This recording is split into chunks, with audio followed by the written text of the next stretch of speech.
മൂന്നാമത്തെ ബലാത്സംഗ കേസിൽ രാഹുൽ മാങ്കൂട്ടത്തിന് കുരുക്കിട്ടതായിരുന്നു യുവതിയുടെ ഗുരുതര മൊഴി. വിവാഹ വാഗ്ദാനം നൽകി ക്രൂര ബലാത്സംഗത്തിനിരയാക്കിയെന്നാണ് അവർ പറയുന്നത്. ഗർഭചിത്രത്തിന് നിർബന്ധിച്ചെന്നും മറ്റാരുടെയെങ്കിലും ഗർഭമാകുമെന്ന് പറഞ്ഞ് അധിക്ഷേപിച്ചെന്നുമാണ് യുവതി മൊഴി നൽകിയത്.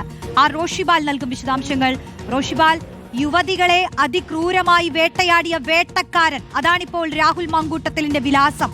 ജനപ്രതിനിധിയായി ജനങ്ങൾക്ക് മുന്നിൽ വന്നു നിന്നുകൊണ്ട് ചിരിച്ചുകൊണ്ട് ഈ പരാതികൾ ഉണ്ടാവുന്ന ശേഷം പോലും ആ പാലക്കാട്ടേക്ക് ഓടിയെത്തുന്ന MLA അടുത്ത വീടുകളിലേക്ക് അങ്ങ് ഓടിക്കയറുകയാണ്. ചിരിച്ചുകൊണ്ട് കൈകൊടുത്തുകൊണ്ട് ജനങ്ങളെ ആശ്ലേഷിക്കുന്ന കാഴ്ചകളൊക്കെ നമ്മൾ കണ്ടതാണ്.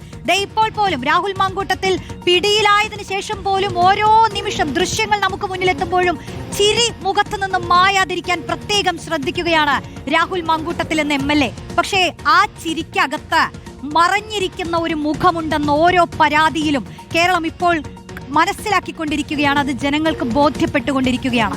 ഈ പരാതിക്കാരിയുടെ മൊഴി അതീവ ഗൗരവതരമാണ്. എത്രത്തോളം വേട്ടയാടപ്പെട്ടിട്ടുണ്ട് അവർ എന്നുള്ളതിന് തെളിവാകുന്ന കാര്യങ്ങളാണ് നമുക്ക് ബോധ്യപ്പെടുന്നത്. മാത്രമല്ല, ഗർഭം അതുണ്ടാക്കുകയാണ്, എന്നിട്ട് കുട്ടിയെ വേണമെന്ന് പറഞ്ഞ് ഗർഭം ഉണ്ടാക്കി പിന്നീട് അങ്ങ് പറയുകയാണ് ഇത് മറ്റാരുടെയോ ഗർഭമാണെന്ന്. സ്ഥിരം പരിപാടി. എല്ലാ കേസിലും രാഹുൽ മാങ്കൂട്ടത്തിൽ സ്വീകരിച്ചത് ഇതേ കാര്യമാണ്.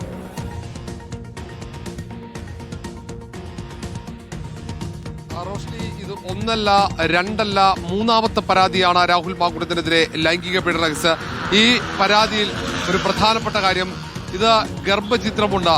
ഈ പെൺകുട്ടിയെ ഗർഭം ധരിപ്പിക്കാൻ വേണ്ടി ചൂണ്ടിക്കാണിക്കുന്ന പ്രധാനപ്പെട്ട കാരണം രാഹുൽ മാങ്കൂട്ടത്തിൽ കല്യാണം നടക്കണമെന്നുണ്ടെങ്കിൽ കുട്ടിയെ വേണം. നമ്മുടെ കുട്ടിയുണ്ടെങ്കിൽ ആത്മബന്ധം വർദ്ധിക്കും. മാത്രവുമല്ല, വീട്ടുകാർ കല്യാണത്തിന് സമ്മതിക്കുകയും ചെയ്യും. അങ്ങനെ സമ്മർദ്ദത്തിലാർത്തിയാണ് ഗർഭം ധരിപ്പിക്കുന്നത്. ഗർഭിണിയാണെന്നറിഞ്ഞപ്പോൾ അതിന്റെ ഉത്തരവാദി താനല്ല, മറ്റാരുടെയോ കുഞ്ഞാണ് തന്റെ വയറ്റിൽ വളരുന്നതെന്ന രീതിയിൽ വളരെ മോശമായി പെൺകുട്ടിയുടെ വിശ്വാസത്തെ പോലും ചോദ്യം ചെയ്യുന്ന രീതിയിലേക്ക് കാര്യങ്ങൾ എത്തുന്നു.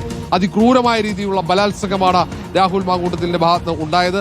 അങ്ങനെ ക്രൂരമായ വേട്ടയാടൽ, ശരീരത്തിൽ വലിയ മുറിവുകൾ ഉണ്ടാക്കി, ക്രൂരമായി മർദ്ദിച്ചു, മുഖത്ത് തല്ലുന്നു, മുഖത്ത് തുപ്പുന്നു. അങ്ങനെ രീതിയിൽ ഏറ്റവും ക്രൂരമായ രീതിയിൽ ഒരു മനോരോഗത്തിന് അടിമപ്പെട്ട ഒരു വ്യക്തിയെ പോലെ രാഹുൽ മാങ്കൂട്ടത്തിൽ ഈ പെൺകുട്ടിയോട് പെരുമാറി. അങ്ങനെ ക്രൂരമായ വേട്ടയ്ക്ക് ശേഷം പലപ്പോഴും ഭീഷണിപ്പെടുത്തി പുറത്ത് കാര്യങ്ങൾ പറയും, പല കാര്യങ്ങളും പുറത്തുവിടുമെന്ന് ഭീഷണിപ്പെടുത്തിക്കൊണ്ട് പലപ്പോഴായി പണം വാങ്ങി സാമ്പത്തിക ചൂഷണം നടത്തിയെന്നതാണ് മറ്റൊരു പ്രധാനപ്പെട്ട കുറ്റം. അങ്ങനെ പല കാര്യങ്ങൾക്ക് സൗന്ദര്യവർദ്ധക വസ്തുക്കൾ വാങ്ങിപ്പിക്കുന്നു. അതിനൊപ്പം ഫ്ളാറ്റ് വാങ്ങാൻ പണം വേണമെന്ന് ആവശ്യപ്പെടുന്നു. ഭക്ഷണം കഴിക്കാൻ പണം വേണമെന്ന് പറയുന്നു. ചെരുപ്പ് വാങ്ങാൻ 10,000 രൂപ വാങ്ങിക്കുന്നു. ഒരു പൊതുപ്രവർത്തകരാണ്. ചെരുപ്പ് വാങ്ങാൻ 10,000 രൂപ, വസ്ത്രങ്ങൾ വാങ്ങാൻ പണം. അങ്ങനെ ഈ പെൺകുട്ടി ജോലി ചെയ്തുണ്ടാക്കുന്ന തുക മുഴുവൻ ബ്ലാക്ക് മെയിലിങ്ങിലൂടെ രാഹുൽ മാങ്കൂട്ടത്തിൽ കൈവശപ്പെടുന്നു. അങ്ങനെ പലവട്ടം പണം കൈവശപ്പെടുത്തി. അത് ബാങ്ക് അക്കൗണ്ട് വഴിയാണ് ആ പണമൊക്കെ ഈ പെൺകുട്ടി കൈമാറിയത്. പിന്നീട് ഫ്ളാറ്റ് വാങ്ങാൻ വേണ്ടി പാലക്കാട്ടേക്ക് വരണമെന്ന് ആവശ്യപ്പെട്ടു. അങ്ങനെ ഗർഭിണിയാണെന്നറിഞ്ഞപ്പോൾ പാലക്കാട്ടേക്ക് എത്തിയ ഈ പെൺകുട്ടിയുടെ ഫോൺ പോലും എടുക്കാതായി. പിന്നീട് മറ്റൊരു സഹായിയാണ് ഫോൺ എടുത്തത്. അങ്ങനെ ആ പെൺകുട്ടി തിരികെ പോവുകയായിരുന്നു.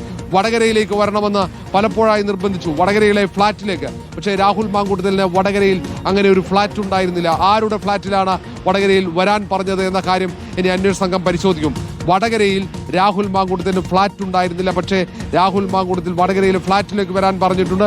വടകരയിലെ ഫ്ളാറ്റ് ആരുടേതാണെന്ന് പ്രധാനപ്പെട്ട ചോദ്യമാണ്. അതിന്റെ ഉത്തരവ് അന്വേഷണ സംഘം കണ്ടെത്തും. ഏതായാലും വലിയ രീതിയിലുള്ള ലൈംഗിക ചൂഷണം, വലിയ രീതിയിൽ മാനസികമായ പീഡനം, അതിനപ്പുറത്തേക്ക് സാമ്പത്തിക ചൂഷണം കൂടി, അങ്ങനെ ക്രൂരമായ വേട്ടയ്ക്ക് ഈ പെൺകുട്ടി ഇരയായിട്ടുണ്ട്. ഇതിന്റെയൊക്കെ തെളിവുകളുണ്ട്. ഡിജിറ്റൽ തെളിവുകളടക്കം വാട്സപ്പിലൂടെ, ടെലിഗ്രാമിലൂടെ ഭീഷണിപ്പെടുത്തുന്നത്, ഓരോ കാര്യങ്ങൾ ആവശ്യപ്പെടുന്നത്, അക്കൗണ്ടിലൂടെ പണം കൈമാറിയത്, അങ്ങനെ തുടങ്ങിയ പ്രധാനപ്പെട്ട തെളിവുകളൊക്കെയുണ്ട്. അതിനപ്പുറത്തേക്ക് ഈ കുട്ടി ബ്ലാക്ക് മെയിൽ ചെയ്യുന്നതിനൊപ്പം തന്നെ ഈ പെൺകുട്ടിയുടെ വയറ്റിൽ വളരുന്ന കുട്ടി അത് തന്റേതല്ലെന്ന് പറഞ്ഞപ്പോൾ DNA ടെസ്റ്റ് നടത്താൻ വേണ്ടി രാഹുൽ മാങ്കൂട്ടത്തിൽ പെൺകുട്ടിയോട് ആവശ്യപ്പെടുകയാണ്. അങ്ങനെയാണ് ആ പെൺകുട്ടി DNA പരിശോധനയ്ക്ക് തയ്യാറായത്. പക്ഷേ DNA പരിശോധനയ്ക്ക് രാഹുൽ മാങ്കൂട്ടത്തിൽ തയ്യാറായില്ല എന്നതാണ് പ്രധാനപ്പെട്ട കാര്യം.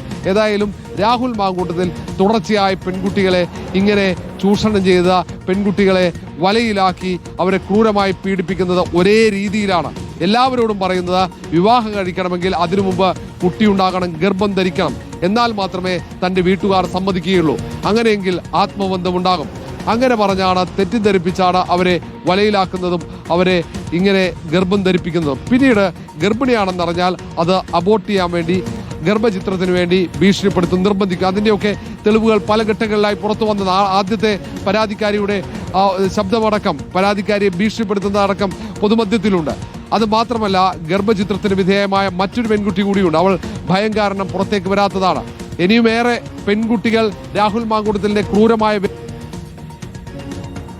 അതാണ് ഒരുപാട് സ്ത്രീകൾ ഈ അതിക്രൂരത നേരിട്ടിട്ടുണ്ട് എന്ന് വ്യക്തമാക്കുന്നതാണ്. മാനസികമായ ചൂഷണം മാത്രമല്ല, ശാരീരികമായ ചൂഷണം മാത്രമല്ല, സാമ്പത്തികമായ ചൂഷണവും രാഹുൽ മാങ്കൂട്ടത്തിൽ നിന്ന് അനുഭവിച്ചിട്ടുണ്ടെന്ന് ഒരു മൂന്നാമത്തെ പരാതിക്കാരി വ്യക്തമാക്കുന്നതോടുകൂടി ഈ കേസിൽ അതുകൂടി നമുക്ക് വ്യക്തമാവുകയാണ്.